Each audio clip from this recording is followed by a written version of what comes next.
Provérbios capítulo 3, versos 9 e 10 diz assim: honre o Senhor com seus bens e com as primícias de toda a sua renda, e os seus celeiros ficarão completamente cheios, e os seus lagares transbordarão de vinho. Eu aprendi desde garoto, desde a infância, que uma excelente forma de memorizar os textos bíblicos é repetindo, é afirmando, é lendo em voz alta, é declarando. Então vou pedir a você uma gentileza de repetir esse versículo comigo. Pode ser? Diga comigo: honre o Senhor com seus bens e com as primícias de toda a sua renda, e os seus celeiros ficarão completamente cheios,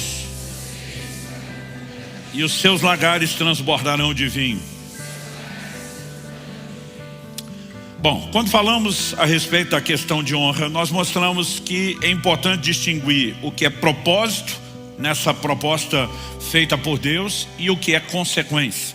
Celeiros cheios, lagares transbordantes não são o propósito, elas são a consequência, o efeito colateral. O propósito é dar a Deus honra. Já apresentamos antes, eu não vou ficar repetindo isso, que Deus não precisa de honra, Deus não precisa de absolutamente nada, Ele é completo, Ele é absoluto, Ele é perfeito em si mesmo e Ele não tem necessidade de coisa alguma. Paulo, pregando em Atenas, diz que Deus não é servido por mãos humanas como se precisasse de coisa alguma.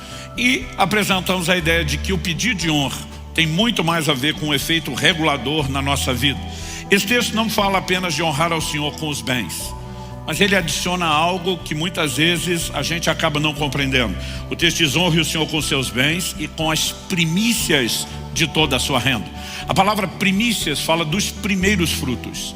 E aqui nós percebemos, obviamente, que o escritor, de Provérbios está mexendo em algo que durante a lei de Moisés, que estava em vigor no tempo em que isso foi escrito, as primícias eram parte de diversas contribuições. Por exemplo, nós podemos olhar para o fato de que Deus pediu que os primeiros frutos da terra, da agricultura, mas também dos animais, fossem santificados para Ele. Mas também nós tínhamos uma festa estabelecida por Deus anualmente, que era a festa da colheita, que também era chamada de a festa das primícias. Sob várias perspectivas, o entendimento de primícias estava lá, estava claro. E o que o texto de Provérbios está nos dizendo, que as primícias tinham um papel: dar a Deus honra. Nós muitas vezes entendemos em elementos da nossa cultura que a coisa que nós fazemos, e não é por uma avaliação prática do que foi feito com aquilo, ou de para que aquilo foi feito, a não ser cultivar um lugar de honra. Então deixa eu pegar um exemplo de algo que é cada vez menos frequente para as gerações atuais, mas para muitos de nós que já temos um pouquinho mais de idade, isso já foi mais comum. Por exemplo, quando chega o momento de numa festa de aniversário, por mais simples que seja, sempre tinha um bolo, por mais simples que fosse o bolo. E quando o aniversariante, depois de receber os parabéns, soprar a vela, cortava o bolo, era auxiliado nisso. Havia um ritual na nossa cultura, muito repetido em tantos lugares do Brasil, onde o aniversariante decidia para quem lhe daria o primeiro pedaço do bolo. Isso significa o quê? Todo mundo que estava ali, que foi convidado, já tinha sido honrado, porque tinham outras pessoas do relacionamento que nem podiam estar ali.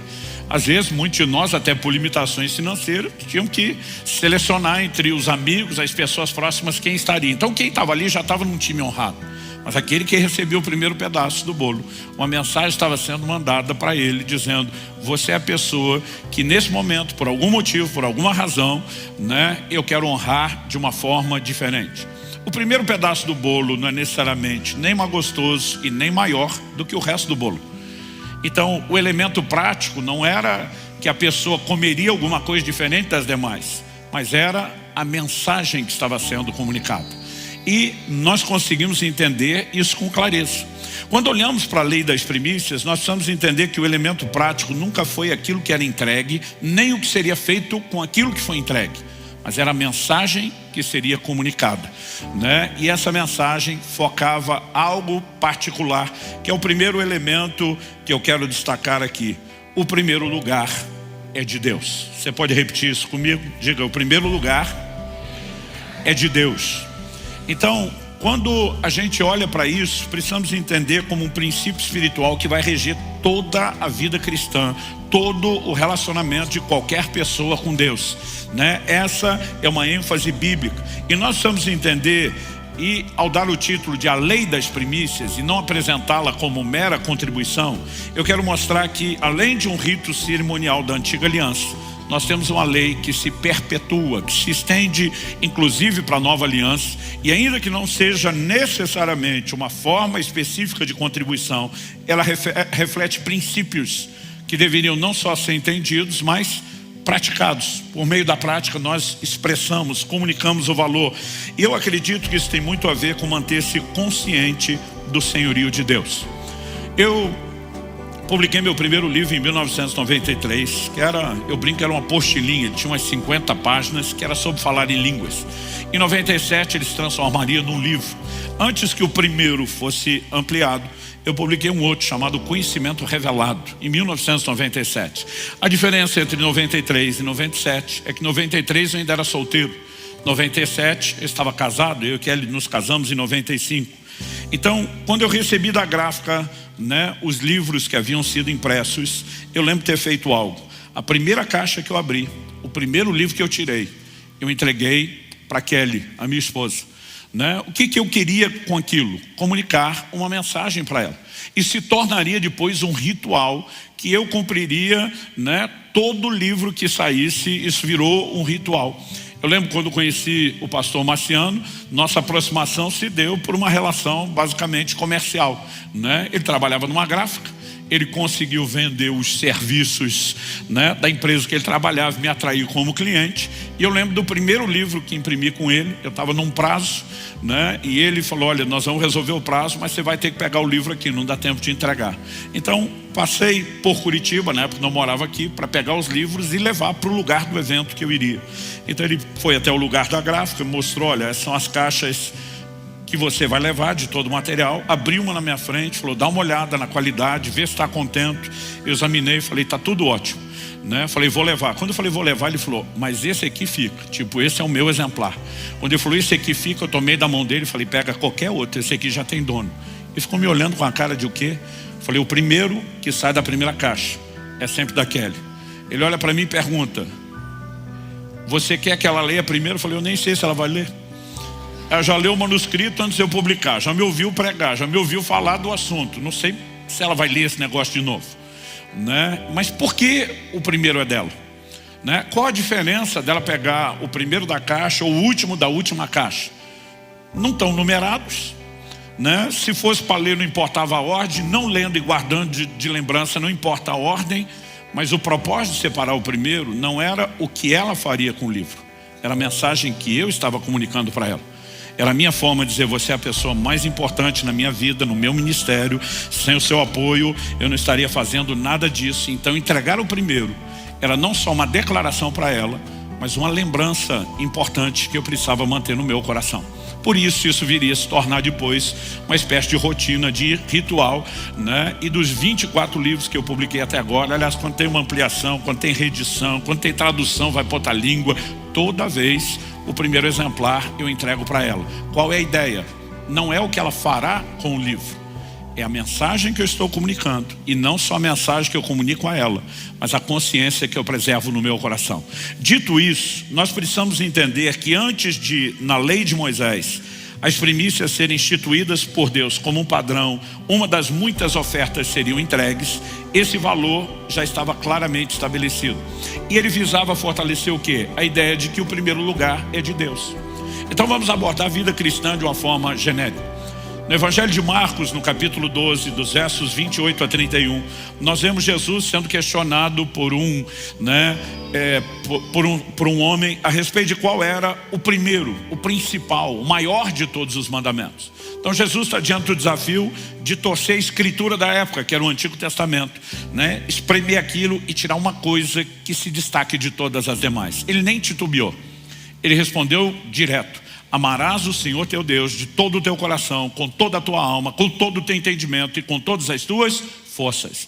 Isso coloca amar a Deus não apenas como o primeiro mandamento, mas amá-lo com amor total. Amar com tudo o que é em nós. Por quê? Deus vem em primeiro lugar, Ele é o centro de tudo. Em Lucas, no capítulo 14, Nosso Senhor está ensinando sobre o que significa ser discípulo dele. E Ele vai afirmar nos versículos 26 e 27 de Lucas: se alguém vem a mim e não me ama mais do que a seu pai, sua mãe, sua mulher, seus filhos, seus próprios irmãos, seus irmãos, suas irmãs e até a própria vida, não pode ser meu discípulo. No verso 27 ele diz: quem não tomar sua cruz e vier após mim, não pode ser meu discípulo. Ele não está dizendo que tem o discípulo top e o discípulo meia boca, níveis de discipulado. Ele diz: se quer ser meu discípulo, tem que me colocar à frente de você mesmo, das pessoas que você mais ama, daqueles com os quais você mais se importa. Na sequência, a partir do verso 28, Jesus vai contar duas parábolas. Nas duas alegorias, ele vai comunicar a mesma ideia. Ninguém se lança a um empreendimento sem primeiro sentar e calcular quanto custa, para ver se pode ir até o fim. Porque se não der conta de ir até o fim, é melhor nem começar o empreendimento. Então Jesus arremata, né, a aplicação prática dessas ilustrações com a frase do 33, verso 33 de Lucas 14: assim pois, qualquer um de vocês que não renuncia a tudo que tem, não pode ser meu discípulo. Então, o que eu e você percebemos ao longo do ensino, se queremos relacionar com Deus, o primeiro lugar é dele. Nós temos que amá-lo mais, né? Mais do que a nós mesmos, mais do que as pessoas a quem amamos. Ele precisa ser o centro, ele precisa ter o lugar de primazia. Em Mateus, no capítulo 6, no verso 33, Jesus diz: busque em primeiro lugar o reino de Deus e a sua justiça. Ele diz: e as demais coisas vos serão acrescentadas. Quais são as demais coisas que ele está falando? Se você olhar o ensino nos versos anteriores, ele está falando: não se preocupe com o que vocês vão comer, beber ou vestir. Jesus está falando de necessidade básica, gente. Sobrevivência, comida, bebida e vestuário. E diz: põe o reino de Deus em primeiro lugar, antes das suas necessidades básicas, e o resto Deus cuida para você. Mas o primeiro lugar é de Deus. Quem está entendendo, diga amém. Então, algo que nós percebemos ao longo das escrituras é Deus comunicando uma ideia, um conceito, um princípio que tem que ser entendido, alimentado, né, desenvolvido. A consciência dele tem que ser preservada, tem que ser comunicado. E repito, não é porque Deus tem necessidade, quer você o reconheça como o primeiro ou não, ele seguirá sendo o primeiro. Mas se você não reconhecer, o prejuízo será todo seu. E o Deus que nos ama e sabe a diferença que isso fará nas nossas vidas, ele promove sempre a ideia e o entendimento de que o primeiro lugar é dele. Isso é o que está por trás da aplicação dessa lei espiritual, que eu quero chamar de a lei das primícias. Então, dito isso, eu queria que a gente, em segundo lugar, entendesse um pouquinho melhor as primícias na Bíblia, né? Já entendemos que o que está por trás delas é a ideia da primazia, do primeiro lugar pertencendo a Deus. Mas é importante que a gente entenda um pouquinho a prática das primícias em si. Algumas coisas aparecem na Bíblia antes mesmo de serem instituídas na lei de Moisés, né? E uma dessas coisas que você vai observar diz respeito à lei das primícias. A primeira menção de oferta na Bíblia, ela tem como cerne, como X da questão e de toda a discussão, a questão das primícias. Gênesis capítulo 4, eu vou ler do verso 1 ao 7, diz assim: Adão teve relações com Eva, sua mulher, ela ficou grávida e deu à luz a Caim. Então ela disse: adquiri um varão com o auxílio do Senhor. Depois deu à luz a Abel, irmão de Caim. Depois de mencionar dois dos muitos filhos que Adão e Eva tiveram, como depois você vai ler em Gênesis 5, a Bíblia diz assim: Abel foi pastor de ovelhas e Caim foi agricultor. Essa informação é muito importante, porque vai nos ajudar a entender o resto. 3. Aconteceu que ao fim de um certo tempo, Caim trouxe do fruto da terra uma oferta ao Senhor.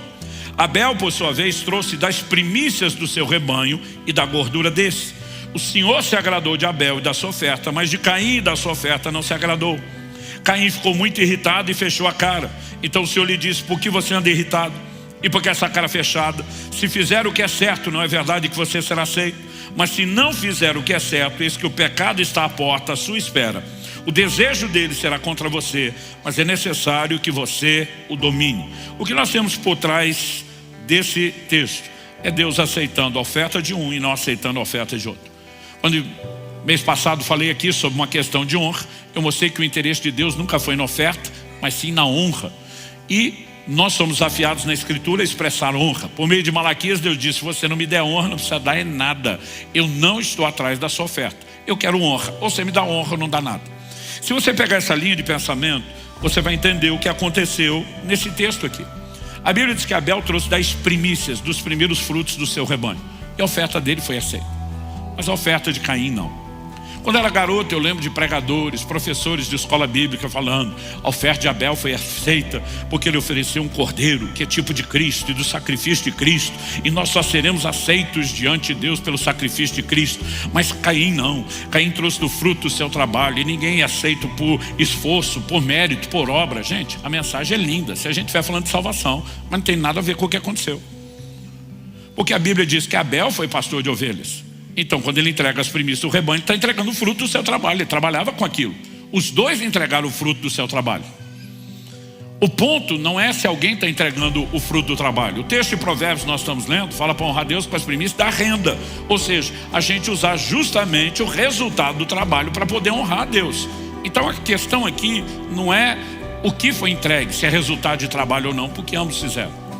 A Bíblia diz que Abel, ao entregar as primícias, os primeiros frutos, bom, se ele é pastor de ovelhas, está trabalhando com isso, as primeiras crias são os primeiros rendimentos, os primeiros ganhos dele. Em vez de usufruir do seu ganho, ele decide sacrificar a Deus as primícias. O que é que ele está dizendo? Deus primeiro, eu por último. Agora a Bíblia diz que Caim, no fim de uns tempos, a palavra tempos no original hebraico, ela é incerta. Não dá para dizer com precisão se ela se refere a dias, semanas, meses, assim como no português a expressão tempo é indefinido. Se a gente falar dia, semana, anos, nós estamos especificando a medida do tempo, a duração, mas só a palavra tempo é indefinida. Então, o que está em questão é a expressão no fim de uns tempos. Então, não importa o tamanho do intervalo, se são dias, semanas ou meses, o fato é que ele entrega a sua oferta no fim. Se ele entregou no fim, significa que ele já está usufruindo do seu rendimento. E a mensagem de Caim era o oposto da mensagem de Abel. Caim estava dizendo, eu primeiro, Deus por último. E aqui nós temos uma desordem. Se o primeiro lugar pertence a Deus, por que é que ele vai ficar por último? Então Deus não aceita aquela oferta, porque a mensagem que ela comunica não atende o propósito que deveria. Então imagina você numa festa de aniversário dizer, e o último pedaço agora vai, é melhor ficar quieto do que destacar que você está dando o último para alguém. Não teria honra nenhuma naquilo. E basicamente foi o que Caim disse, e o último pedaço vai para Deus. E Deus olha e diz, é ruim, pega esse bolo de volta que eu não quero esse negócio não, né? Então o que nós percebemos é que Caim fica aborrecido que Deus não aceita a oferta. E Deus diz, se você fizer o que é certo, você vai ser aceito. Mas se não fizer, não vai ser aceito. Ou seja, presume-se, e aqui nós temos que aplicar lógica nas entrelinhas, que Caim sabia exatamente o que Deus queria. Nós não temos noções, a Bíblia diz que Deus visitava Adão e Eva antes da queda todos os dias. Nós não temos noção de quanta coisa Deus conversou, do que Deus falou, do que Deus comunicou. Imagina que a humanidade está começando, zero conhecimento, muita orientação teve que ser dada sobre muita coisa. Então quando Deus está dizendo, se você fizer o que é certo, presume-se que Abel não fez apenas algo espontâneo, mas que havia algum nível de entendimento sobre o que era certo e o que era errado. Ou seja, essa questão das primícias que posteriormente seria estabelecida, instituída por Deus, né, na lei de Moisés, Êxodo 34, 26, por exemplo, diz, tragam as primícias dos primeiros frutos da terra à casa do Senhor seu Deus. Então, Deus pediria as primícias da terra. Caim não fez nada de errado ao entregar as primícias da terra. Deus pediria as primícias dos animais, assim como Abel fez. Isso seria instituído como um padrão depois. Mas o que nós precisamos entender é que, no mínimo, presume-se que já havia uma compreensão. Eu não quero de forma alguma insinuar que nós precisamos ter um padrão de oferta hoje que a gente vai chamar, olha, essa oferta é assim, tem que ser feita dessa forma, com essas regras. Mas o que eu quero te mostrar é que é uma lei espiritual que ela vem do Antigo Testamento, antes da lei, ela passa pela lei, e o Novo Testamento mostra que, além da lei de Moisés, no novo sacerdócio de Cristo, na nova lei, a lei espiritual, ela permanece, como eu vou mostrar para você. E por qual razão Deus nos comunicaria a ideia e o entendimento de que a lei espiritual, o princípio permanece, se não fosse querer nos comunicar algo prático com isso? Então, antes de mais nada, é evidente que a gente não pode pegar ritos cerimoniais da lei que foram interrompidos e tentar aplicar aqui no Novo Testamento. A gente não sacrifica mais animais. Então isso que eles faziam não vai ser reproduzido de forma literal. No entanto, o que eu e você precisamos entender é que a Bíblia diz que a lei, Hebreus 10:1, não tem imagem exata das coisas, e sim a sombra de bens vindouros. Então muitos desses ritos cerimoniais, eles tinham figuras proféticas de um princípio que seguirá sendo aplicado. Então, por exemplo, em Levítico, no capítulo 23, se você for rápido de endereço, quiser me acompanhar na leitura, Levítico capítulo 23, a partir do verso 10, Deus fala com Moisés assim: fale aos filhos de Israel e diga-lhes, quando entrarem na terra que eu lhes dou, que é referência à terra prometida, e fizerem a colheita, vocês trarão um feixe das primícias da colheita ao sacerdote. Esse moverá o feixe diante do Senhor para que vocês sejam aceitos. Verso 12, o sacerdote moverá o feixe no dia imediatamente após o sábado. Vamos aqui fazer uma pausa. Quando entrarem na terra que eu lhe dou e fizer a colheita, plantou, chegou a hora de colher, Deus diz: vocês trarão um feixe das primícias. O que era o feixe, ou molho, dependendo a tradução? A pessoa com a mão ela abraçava, imagina por exemplo o trigo plantado, cevada, qualquer coisa, ela abraçava o que o braço conseguia segurar, com a outra mão ela passava a foice, e de repente ela amarrava isso, porque ele não era colhido de forma solta. Então a colheita era interrompida, acabou de começar, o camarada abraçou, primeiros frutos, vai levar para o sacerdote. Quando? No dia depois do sábado. Todos os cultos, as festas, a não ser que elas tinham datas fixas, elas aconteciam num dia solene e santo, que era o sábado. Que dia da semana é o sábado? O 7º. Mas Deus diz, primícias não se entregam no sábado. Primícia se entrega no primeiro dia da semana, o dia depois do sábado. O dia depois do sábado, né, o domingo é o primeiro dia da semana. Então Deus estava dizendo, não só você pega o primeiro fruto, mas entrega no primeiro dia da semana. Um padrão instituído por Deus. Olha o verso 14. Vocês não deverão comer pão, nem trigo torrado, nem espigas de trigos verdes, até o dia em que trouxerem a oferta ao seu Deus. Ou seja, Deus está dizendo, você não pode comer do fruto do seu trabalho antes de me honrar com os primeiros frutos. Se você comer antes, o que você está entregando para mim não é primeiro fruto. O primeiro fruto foi parar no seu bucho. Então Deus diz, não coma, me ponha em primeiro lugar. Agora, olha o final do verso 14. Esse é um estatuto perpétuo durante as gerações de vocês, onde quer que morarem. Tudo aquilo que na lei de Moisés foi chamado de estatuto perpétuo, não tinha prazo de validade como lei espiritual. Podia ter prazo de validade como rito cerimonial. Então, por exemplo, a circuncisão foi declarado estatuto perpétuo. A oferta de incenso foi declarado estatuto perpétuo. A gente não faz nenhuma das duas coisas de forma cerimonial, literal. Mas a Bíblia diz que a circuncisão hoje é no coração, que a oferta de incenso são as orações dos santos. Ou seja, nós temos uma réplica desse cerimonial nas nossas práticas espirituais. Então, quando Deus fala colocá-lo em primeiro é estatuto perpétuo, nós podemos até não ter literalmente o mesmo padrão de oferta como rito cerimonial, mas a lei permanece. Quem está entendendo? Agora, se você continuar a leitura, verso 15 de Levítico 23, contem 7 semanas a partir do dia imediatamente após o sábado, a partir do dia em que trouxerem o feixe da oferta movida pelo sacerdote. Deverão ser semanas inteiras, 7 semanas. Até o dia que vem depois do 7º sábado, contem 50 dias. Então apresentem nova oferta de cereais ao Senhor. Então, o camarada entrou, colheu o primeiro feixe, interrompeu a colheita. Vamos levar para que o sacerdote apresente como oferta movida, oferta de movimento diante do Senhor. Que dia? O domingo, primeiro da semana. Deus diz, a partir disso contém 7 semanas inteiras. Então do domingo que ele apresentou a oferta até o sábado, 7 dias, uma semana. Depois a segunda, depois a terceira, depois a quarta. Ao final de 7 semanas, você ainda lembra da tabuada? 7 vezes 7? 49. Ao final de 7 semanas, vocês peguem o dia posterior ao último sábado da 7ª semana, que era de novo o domingo, o primeiro dia da semana. Era o dia de número 50, ele diz, nova oferta ao Senhor. Em Romanos 11:16 você vai ver Paulo dizendo, se as primícias são santas, a massa também é. O que ele está falando da massa? Da oferta de cereais, que era oferecida no dia de número 50. Antes da gente entrar na aplicação prática disso, Vamos olhar para os elementos proféticos, porque Deus tratou disso com tanta seriedade, que até eventos que são importantíssimos na nossa redenção, eles cumprem essas leis espirituais. Por exemplo, que dia Nosso Senhor ressuscitou? O primeiro dia da semana, o domingo. Em 1 Coríntios, no capítulo 15, no verso 20, Jesus é chamado de as primícias dos que dormem. Quando falamos da ressurreição, a Bíblia introduz Cristo dentro de uma lei espiritual, chamada lei das primícias. Agora, quando alguém entrava no campo colhia um talo de trigo ou cevada, ou era um feixe? Um feixe.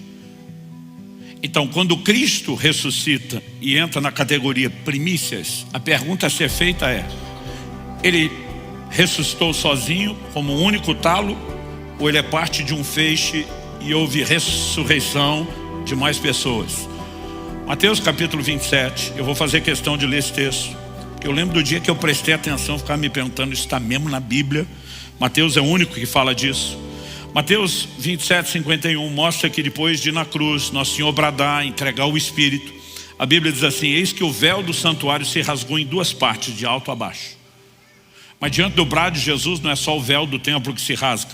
A Bíblia diz: a terra tremeu e as rochas se partiram, os túmulos se abriram. Agora preste atenção: e muitos corpos de santos já falecidos ressuscitaram. E saindo dos túmulos, não na hora da morte, mas o texto diz, depois da ressurreição de Jesus, entraram na cidade santa e apareceram a muitos. Você consegue imaginar receber uma visita dessa na sua casa? Nós não sabemos se estamos falando de santos aqueles dias, para ter aparecido na cidade, né, a outras pessoas. Eles foram reconhecidos. Então a gente fica imaginando detalhes que não estão claramente descritos. Mas o que eu e você podemos entender: Cristo não ressuscitou sozinho, porque as primícias nunca era um talo, era um feixe. E a Bíblia apresenta Cristo nessa ordem das primícias. Quando foi a ressurreição? Primeiro dia da semana. Aí você conta 50 dias das primícias. E aí você tinha a nova oferta ao Senhor. Deus instituiu uma festa que chamava Pentecostes. O que é que significa Pentecostes? 50. Era a festa dos 50 dias. No dia de Pentecostes, o Espírito Santo é derramado sobre a igreja. Quando era o Pentecostes? No domingo, primeiro dia da semana. E essa igreja que é formada debaixo do derramado do Espírito é chamada o livro de Hebreus. Do quê? Como que a igreja é chamada lá entre várias menções? A igreja dos primogênitos arrolados nos céus. Então, sempre que a ideia de primícia, primogênito aparece, você vê associada ao primeiro dia da semana. E a gente pode gastar tempo, não é meu propósito aqui, olhando que essas figuras são parte de um entendimento de algo muito maior do que só o rito cerimonial. Deus está pegando uma lei, um princípio espiritual. Quando a gente começa a ter esse panorama e essa ideia geral de primícias, não só de como eram os ritos cerimoniais, mas da lei, isso nos ajuda a entrar na parte prática, que é para onde nós vamos agora, e eu quero gastar um pouquinho mais de tempo. Terceiro e último lugar. Primeiro, destacamos que o primeiro lugar pertence a Deus. Em segundo, tentamos trazer esse entendimento panorâmico, genérico das Escrituras. Em terceiro e último lugar, eu quero falar do resultado das primícias. Então vamos lá. Romanos capítulo 11, verso 16, diz assim: se forem santas as primícias da massa, igualmente será santa a sua totalidade. Se for santa a raiz, também os ramos serão. Qual a ideia de Paulo em Romanos 11?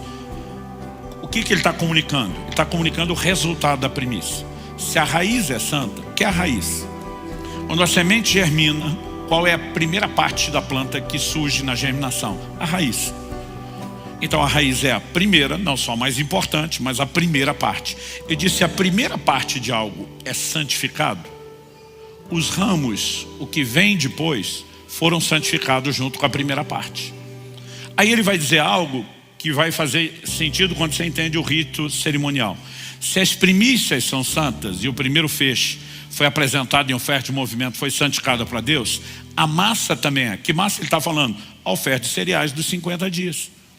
Porque o que foi colhido para produzir essa oferta de cereais foi santificado junto com o primeiro feixe. Ou seja, quando você santifica a primeira parte de algo, você santifica o restante daquilo de onde ela foi tirada. E aí nós vamos entender que quando Deus institui primícias, Ele não está falando meramente de contribuição. Em primeiro lugar, Ele fala de um entendimento do lugar que Ele tem e de uma mensagem que nós precisamos comunicar não só para Ele, mas que nos ajuda a manter a consciência do senhorio do lugar que Ele tem. Mas em segundo lugar, qual o impacto disso nas nossas vidas? Deus disse: se você me honrar com os seus bens e as primícias da sua renda, eu encho seus celeiros, eu transbordo seus lagares. Em outras palavras, Deus está dizendo: não quero tirar o que você tem, eu quero te dar mais do que você tem. Porque a ideia nunca foi tirar. Deus diz: a única coisa que eu quero tirar daí é a concorrência. É que os seus bens não concorram com o meu lugar de importância. Se você preservar no seu coração o meu lugar de importância, e isso não for um concorrente, eu posso lhe dar muito mais. E nós precisamos entender o impacto, né, que o cumprimento do propósito terá como consequência, como efeito colateral. Quando a gente fala sobre isso, nós podemos entender que não se limita a dinheiro. É uma lei espiritual, ela rege todas as coisas. Então vamos lá. Em Gênesis 22, você vê Deus falando com Abraão para fazer algo que para qualquer pai a gente já bota na categoria do impensável, inimaginável. Mas eu acredito que para Abraão nós temos um agravante. Qual agravante? O homem, aos 75 anos, inicia uma jornada em obediência a Deus. A Bíblia diz que ele não podia ter filhos. Não há registro de que ele pediu isso a Deus, mas também não há registro de que não. Mas Deus toma a iniciativa e diz: eu vou te dar um filho. Abraão viverá um milagre que vai chegar em torno de 100 anos de idade. Aquilo foi milagre mesmo, não só porque não podiam ter filhos, mas a Bíblia diz que seu corpo já estava amortecido quando isso aconteceu. Não era algo natural, não tinha a menor chance de não ser uma intervenção de Deus. Mas Deus fez uma promessa a Abraão: em ti serão benditas todas as famílias da terra. Ou seja, Deus está dizendo: eu não quero só te dar um filho que alegre seu coração. Eu e você precisamos entender que por trás de tudo que Deus nos dá, Ele tem um plano para que a gente transborde, para que a gente abençoe outros. E Deus estava dizendo: eu vou fazer algo na terra toda, diz respeito ao meu plano redentor. Agora o menino nasceu, Abraão está feliz. Botaram o nome nele de riso, porque ele e a mulher estavam rindo à toa com a bênção de Deus. Gênesis 22, Deus fala para Abraão assim: pegue o seu filho. Se Deus só falasse o filho já era difícil, mas eu brinco que Deus dificulta mais. Ele diz: seu único filho, o filho que você ama. Eu lembro que um dia eu estava lendo isso, falei para Deus: desnecessário, falei isso tudo. Já era difícil obedecer, o Senhor lembra que é filho único, é o filho que ama. Quer dizer, só dificultou. E Deus diz: ofereça a ele em sacrifício. Pergunta é: Deus queria arrancar o menino de Abraão? Não. Nós sabemos que não, porque ele tinha feito promessa, ele tinha um plano. Então por que é que Deus pede aquilo? Porque de alguma forma Ele está dizendo: para que eu faça tudo que eu realmente quero fazer, você tem que me entregá-lo. E ainda que ele não tenha ido até as últimas consequências, porque Deus o parou antes, ele estava disposto a ir às últimas consequências. Mas a Bíblia também diz que Abraão, Hebreus 11, diz que Abraão cria que Deus podia ressuscitá-lo dos mortos. Por quê? Se Deus prometeu que através desse menino ele vai fazer algo, não faz sentido interromper a vida do menino. Então, ainda que morra, tem que voltar à vida. Abraão não está entendendo nada, mas obedece. A pergunta é: o que é que Deus está propondo? Nós precisamos entender que tem algo maior do que a gente consegue imaginar.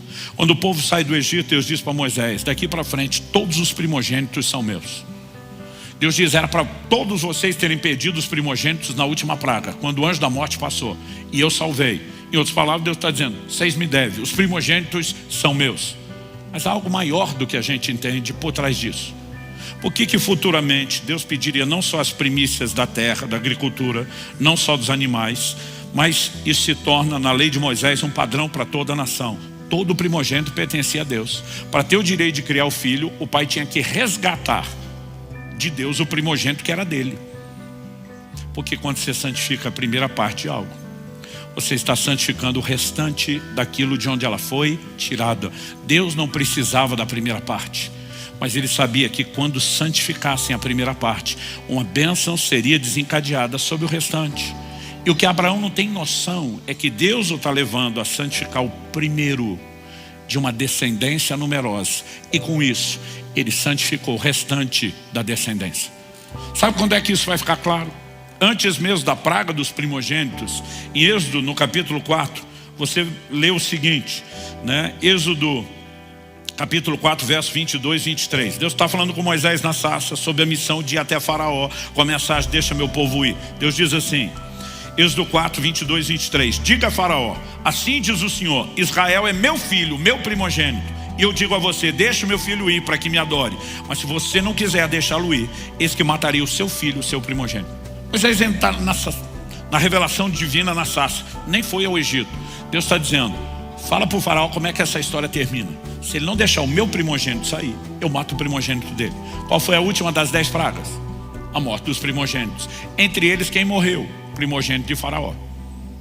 Então Deus está dizendo: toda essa questão, tudo que vai acontecer a partir de agora, tem a ver com o meu primogênito e o seu primogênito.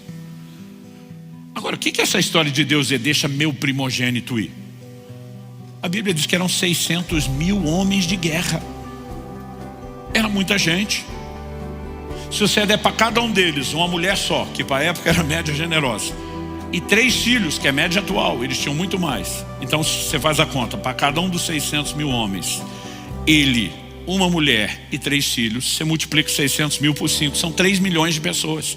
É uma média generosa. Nós estamos falando de em torno de uma Curitiba e meia. Era muita gente. Balaão sobe em 4 montes diferentes e não consegue ver o fim do povo. Aquilo era um mar de gente, uma massa humana se movendo em direção à terra prometida. Mas Deus está olhando aquilo tudo e vendo o primeiro que Abraão santificou. Quando santificou o primogênito, ele santificou o restante da linhagem. Agora Deus está olhando todo o restante que vem daquilo e diz: é o meu primogênito que me foi entregue depois. Quem está entendendo?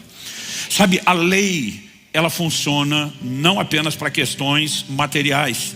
Deus pediu uma aplicação prática nessa área também.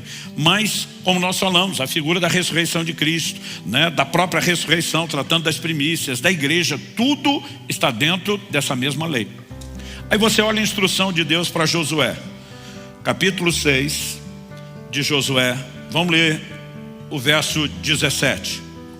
Deus está falando com Josué sobre uma vitória extraordinária que ele daria em relação a Jericó. O que era Jericó? Jericó era uma cidade com a muralha intransponível para a tecnologia da época. Humanamente, ela não podia ser invadida, não tinha brechas. Mas olha o que Deus diz, verso 17. Na verdade, o final do 16, Deus diz: gritem porque o Senhor está entregando a cidade a vocês. Mas no 17 ele diz: porém a cidade será condenada. Outras traduções dizem: será consagrada. A NVI traduziu: será consagrada ao Senhor para destruição. Por que essa diversidade? Consagrada, condenada, consagrada para destruição. Porque a palavra usada no original hebraico é sherem. Ela significa consagrado à destruição. Ou seja, a pessoa não pode se apropriar, mas não tem utilidade, tem que destruir. Era a forma como ela santificava algo a Deus. Verso 17. Porém a cidade será condenada, ela e tudo que nela houver. Somente ficará viva Raabe, a prostituta, e todos que estiverem com ela em casa, porque escondeu os mensageiros que enviamos. Quanto a vocês, verso 18, cuidem para não ficar com nenhuma das coisas condenadas, para não acontecer que depois de as terem condenado, vocês as tomem para si.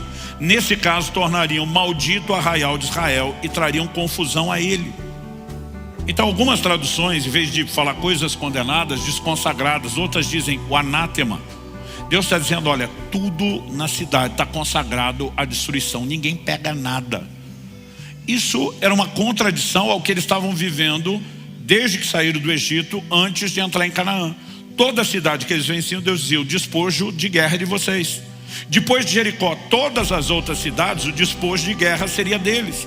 Essa era uma lei antiga. Semana passada nós falamos de Abraão entregando os dízimos a Melquisedeque. Dízimo do quê? Do despojo de guerra. Só que Deus diz: nessa cidade ninguém tem despojo, ninguém pega nada. O que é que Deus estava fazendo? O que era Jericó? A primeira cidade que eles conquistariam na terra prometida.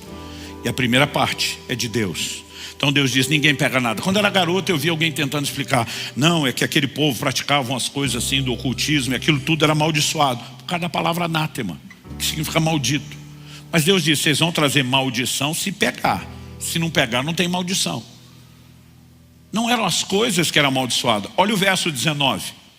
Deus diz assim: porém toda a prata, ouro e utensílios de bronze e de ferro são consagrados ao Senhor e irão para o seu tesouro. Deus está dizendo, não é que isso não aproveita. Deus diz, mas vem para o meu tesouro, não para o de vocês. O que é que Deus queria? Levar o povo a entender, quando você santifica a primeira parte, a primeira cidade da terra que eles vão conquistar, eles estariam santificando o restante que viriam dela.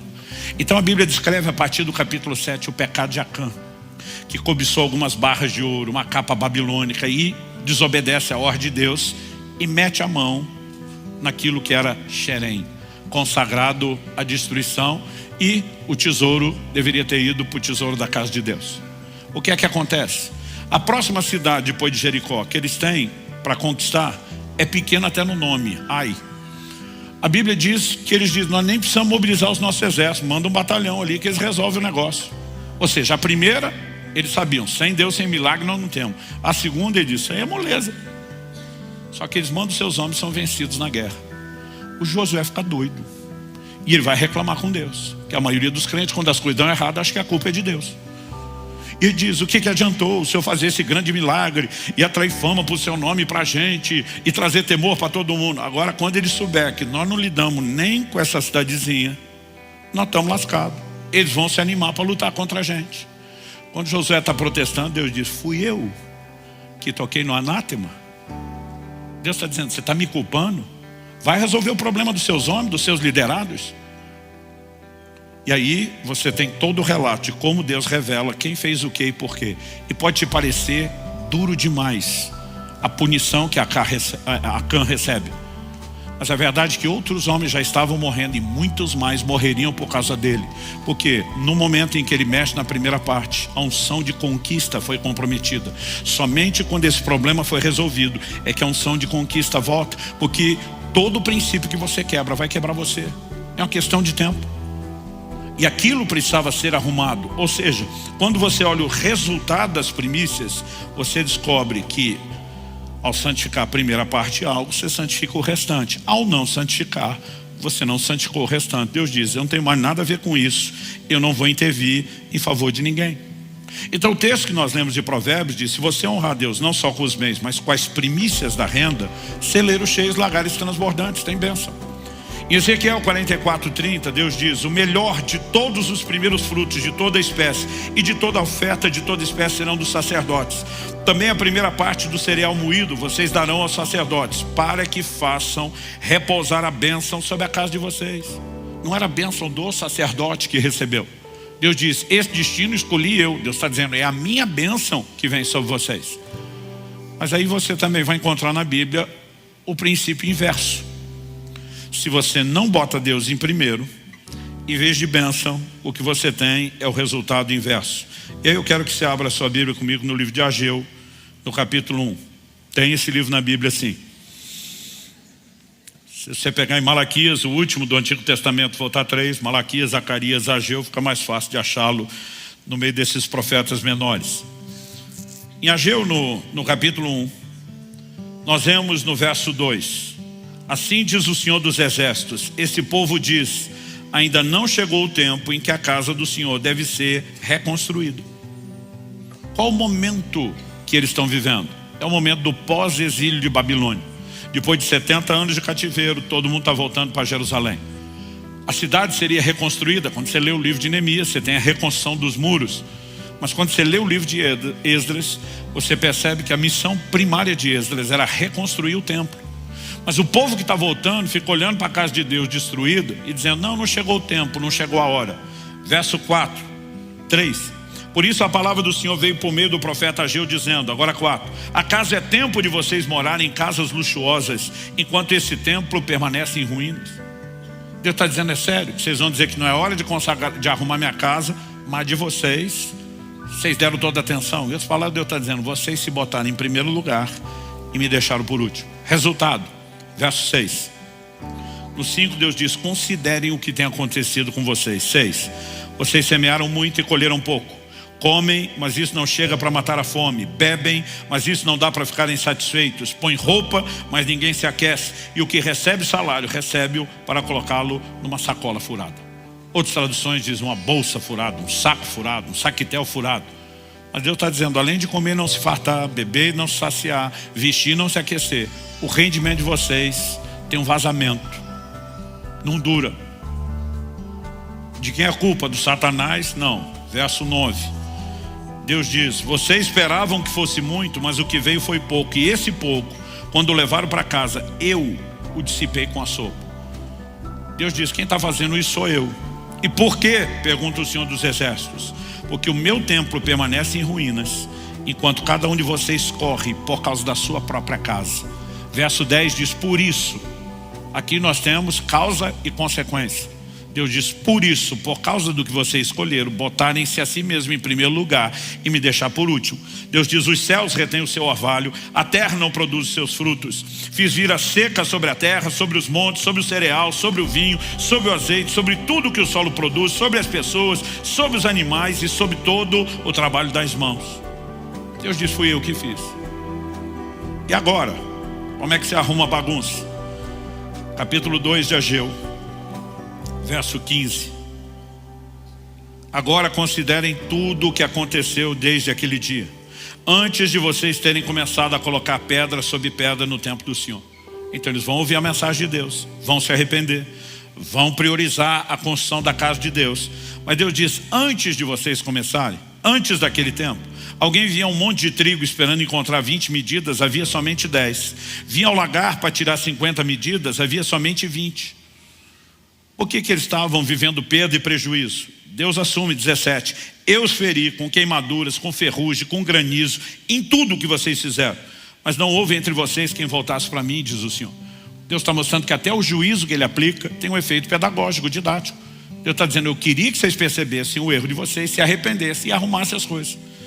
Verso 18. Por isso, desde o dia de hoje, Deus está dizendo, pode anotar aí no calendário, desde o 24º dia do 9º mês, desde o dia em que foram lançados os alicerces do templo do Senhor, considerem no seguinte, ainda há sementes no celeiro. Além disso, a videira, a figueira, a romazeira e a oliveira não têm dado os frutos. Isso é coisa do passado. Mas, de hoje em diante, eu abençoarei vocês. Deus está dizendo, botar os alicerces, priorizar minha casa, me colocar em primeiro. Deus diz, é o dia da virada. O jogo muda para vocês. Por quê? Quando você santifica a primeira parte de algo, você santifica o restante. Deus não estabeleceu um princípio de barganha. Me põe primeiro que eu te dou depois. O que Deus estabeleceu foi um efeito regulador no relacionamento com Ele. Mas Ele diz, as consequências não serão mera recompensa. Serão o desencadeamento de princípios que você acionou e que vão trazer bênção sobre a sua vida. Quem está entendendo, diga amém. Sabe, eu não vou dizer para você como você tem que aplicar a lei das primícias. Você precisa conhecê-la. E você precisa, obviamente, dentro do entendimento e convicção, procurar entender formas e maneiras de você fazer isso.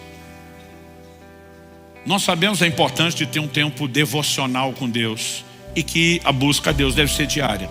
Qual o melhor horário do dia para você ter o tempo devocional? Então logo você acorda. Porque quando você santifica a primeira parte do dia, você santificou o restante do dia. Porque nossas reuniões principais são no domingo.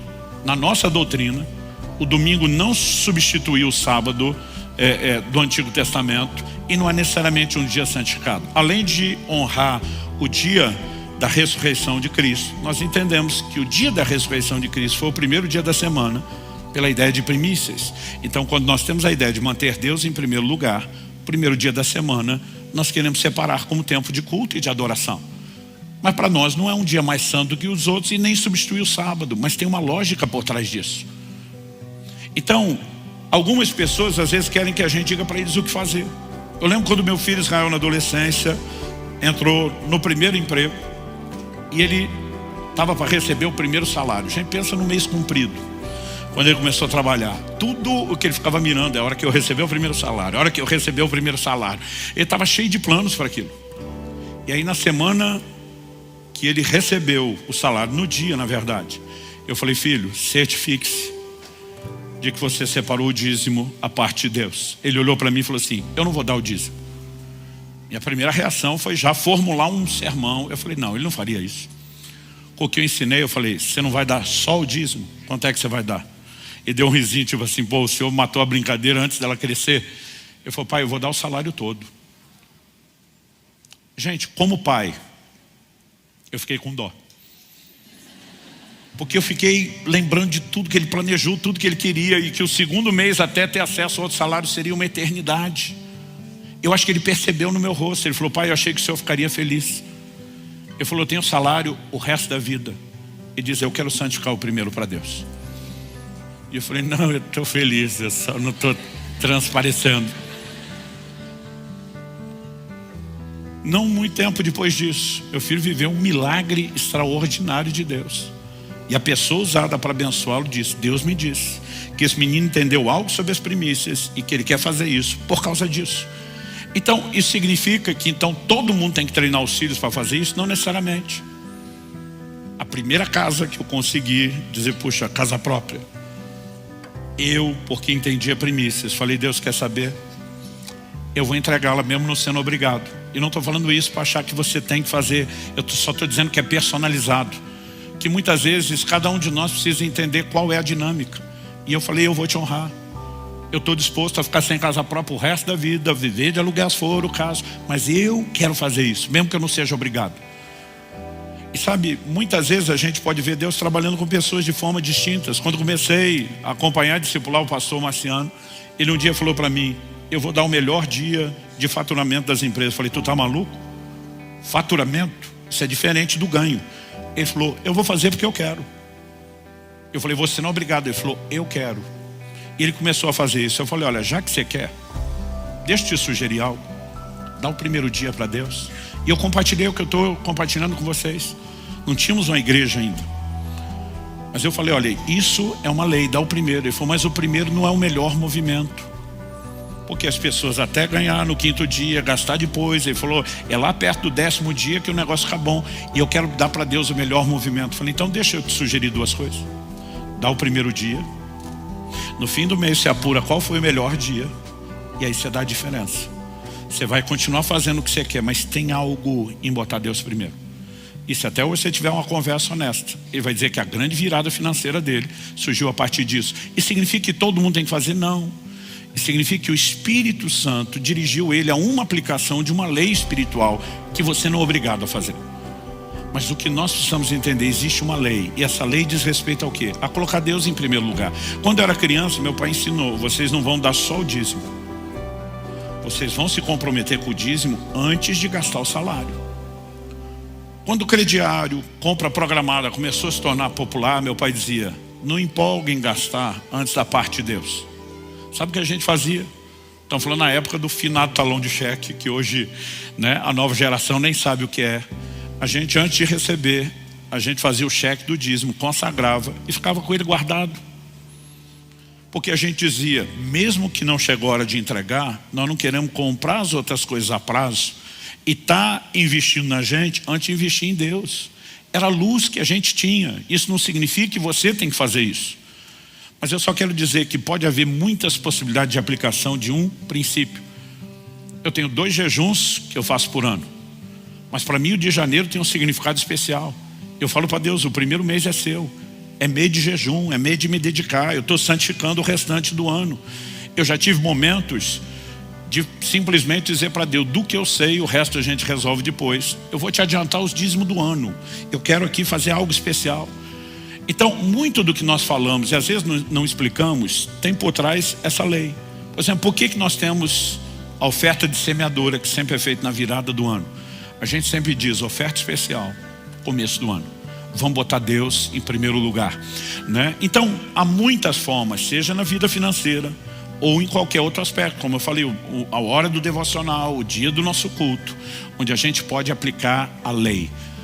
A gente não olha para o Novo Testamento e diz, tem uma oferta específica chamada oferta de primícias. Isso também não significa que se algum de nós quiser fazer, não possa. É por isso que no nosso envelope, eu acho que ainda tem, né? A contribuição eletrônica, faz tempo que eu não pego no envelope. A gente ela dízimos, ofertas, primícias. Às vezes as pessoas falavam, o que é isso? A gente dizia, uma hora você vai saber. Em algum momento você vai entender. Então, a minha sugestão aqui não é dizer para você o que é que você faz com a lei. É dizer que você precisa entender que há algo onde Deus comunica claramente, o primeiro lugar é meu, Você deve manter isso claro no seu coração e comunicar isso. E Deus está dizendo, a minha intenção não é eu tirar proveito disso. Deus está dizendo, a minha intenção, quando eu boto esse efeito regulador de você me reconhecer em primeiro, é abençoar você. Porque como a gente está falando desde o início, se nós tivermos uma relação errada com o dinheiro e as coisas materiais, vão concorrer com Deus. Mas se o primeiro lugar de Deus está protegido, Ele diz, eu posso te dar muito mais desse negócio. Porque Ele não vai concorrer com o meu lugar, ainda vai servir o meu senhorio e o meu propósito. Quem está entendendo, diga amém. Então, a forma e a maneira, você decide. No Novo Testamento, a gente percebe Paulo não só falando aos romanos, que era uma igreja de gentios, que não viviam o rito cerimonial da lei de Moisés das primícias, mas ele está aplicando o princípio. Quando Paulo escreve aos Coríntios, no capítulo 16, ele diz, no primeiro dia da semana, cada um ponha de parte conforme a sua prosperidade. Ele está falando da coleta para os santos, os necessitados da Judéia. Não era o dinheiro que ele ia entregar no culto. Era o dinheiro que ele ia guardando em casa, até a hora que Paulo chegasse, um fundo tinha sido preparado. Por que Paulo está dizendo no primeiro dia da semana? O dinheiro vai ser guardado. Se foi guardado na segunda, na sexta, no sábado, não acumulou do mesmo jeito, contabilmente não cumpriu o propósito, mas tudo está relacionado a primícias. Sempre eles associavam ao primeiro dia. Era uma ideia, né, muito específica, um valor que era cultivado. Quando você lê a Didaquê, nós estamos falando de um material bíblico, mas é o primeiro documento histórico que você tem de catecismo cristão, de orientação aos novos convertidos. Eles orientavam oferta de primícias. Então isso significava que mesmo quando o evangelho estava entrando entre os gentios, os judeus diziam, o rito cerimonial não se repete nos moldes literais de antigamente, mas a lei por trás deles, no plano espiritual, permanece. Então muitos de nós precisamos entender e discernir, né? Há momentos diferentes da minha vida onde eu lido de forma diferente com a lei das primícias. Mas é o tipo de entendimento que a gente sente de Deus, que você deve ter e de forma, né, pessoal, avaliar como você vai aplicar, seja num contexto financeiro ou no plano espiritual, que o primeiro lugar seja sempre de Deus. Você recebe essa palavra em nome de Jesus? Vamos orar.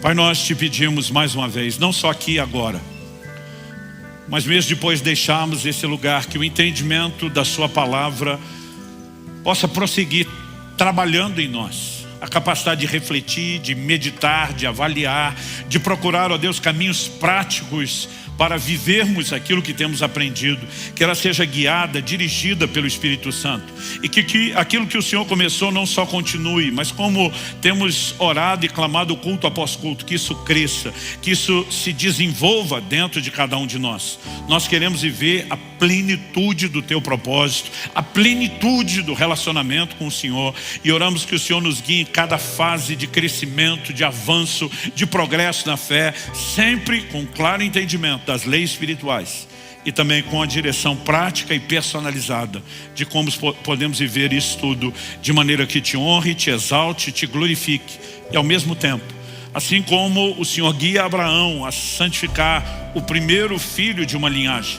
assim como o Senhor guia Josué a santificar a primeira de muitas cidades seriam conquistadas. Pai, nós oramos que o teu Espírito nos dirija, mesmo naquilo que nós não entendemos, a viver seguindo e praticando a lei espiritual, a lei das primícias, a lei dos primeiros frutos. Nós oramos em nome de Jesus. Amém.